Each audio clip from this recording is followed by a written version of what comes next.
The Rivers State House of Assembly has once again vetoed Governor Sim Fubara and enacted an amendment to the Rivers State local government law.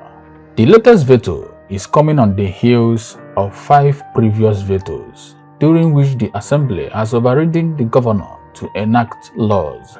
The Assembly members gathered in the hallowed chamber by 8:30 a.m. on Monday, a departure from their usual official 10 a.m. timing, with just 2 items on the order paper for the day. The Speaker, Martin, has informed the House that the governor has refused to sign an amendment to the local government laws, saying members are already aware that we forwarded the amended bill to the governor for his assent on the 14th day of March, and as it stands, the government has chosen to withhold his assent by not getting back to us.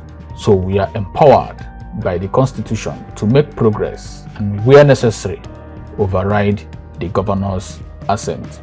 The House deliberated on the development with the members representing Akokutoru in the person of Lolo Opwende, saying if he has refused to assent to the bill we sent to him, at this point our hands are tied and we shall go on and override him. Another lawmaker by name Tekena Wellington from Asaritoru constituency, however, took a legal approach and quoted from the Constitution, saying, where the governor withholds assent and the bill is again passed by the House of Assembly by a 2/3 majority, the bill shall become law and the assent of the governor shall not be required. The bill was voted by a show of hands from 22 members of the House of Assembly. Confirming this passage, the Speaker, Martins, said, by this voting, the Rivers State Local Government Amendment Law of 2018 is hereby passed for the 2nd time, and the assent of the governor is no longer required in line with Section 100, subsection 5 of the 1999 Constitution as altered. The clerk will hereby now forward this law to the governor, the Attorney General, and the Chief Judge of the state.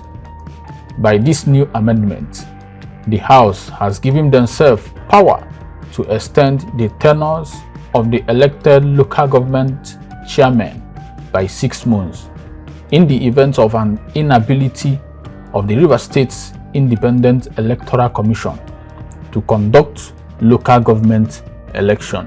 Now, here is how the Rivers State Governor Sim Fubara was vetoed and overridden by the Rivers State House of Assembly.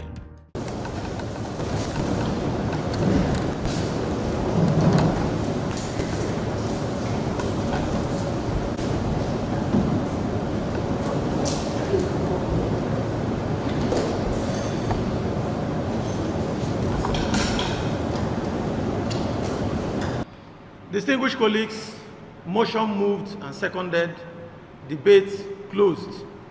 Distinguished colleagues, the bill that is before us is the Rivers State Local Government Amendment Law number 4 of 2024, which we intend to have this morning.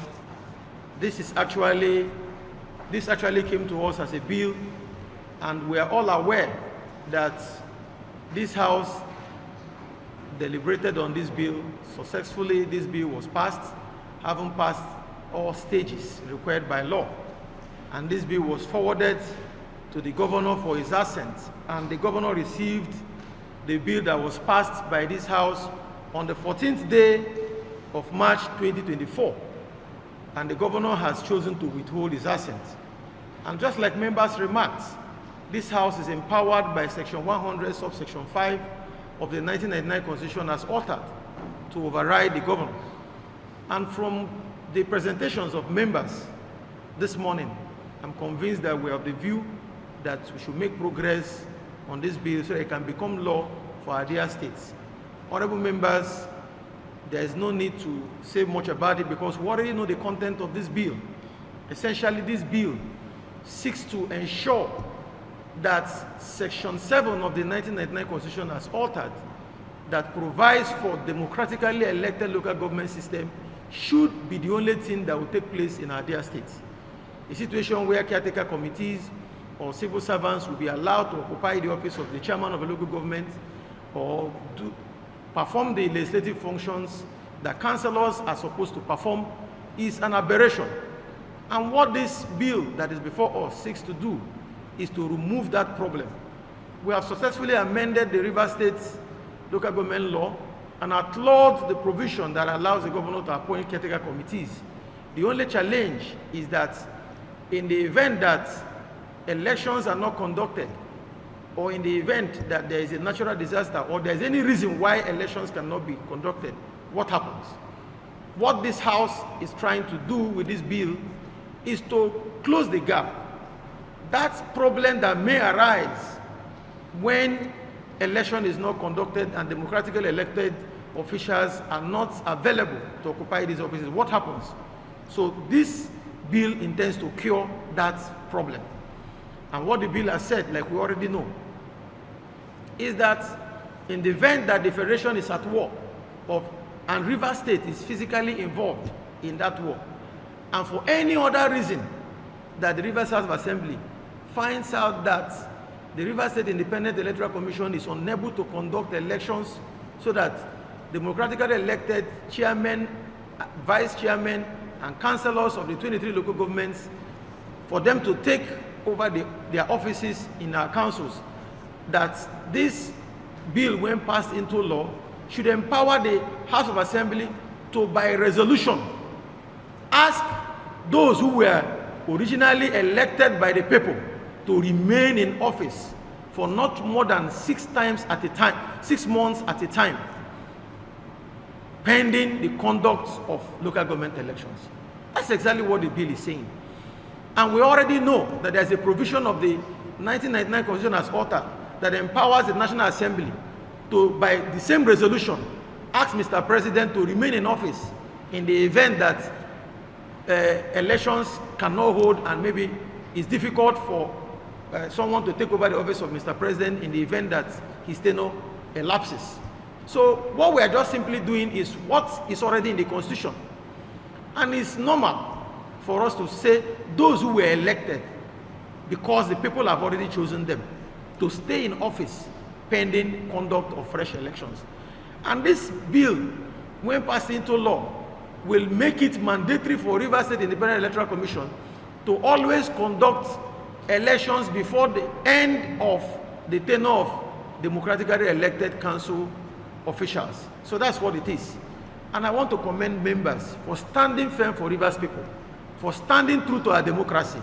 We are truly the Democrats of our time because we are saying that democracy should prevail. Only those elected should be in office. One person cannot appoint people to occupy offices that democratically elected people are supposed to occupy. And we will not allow that.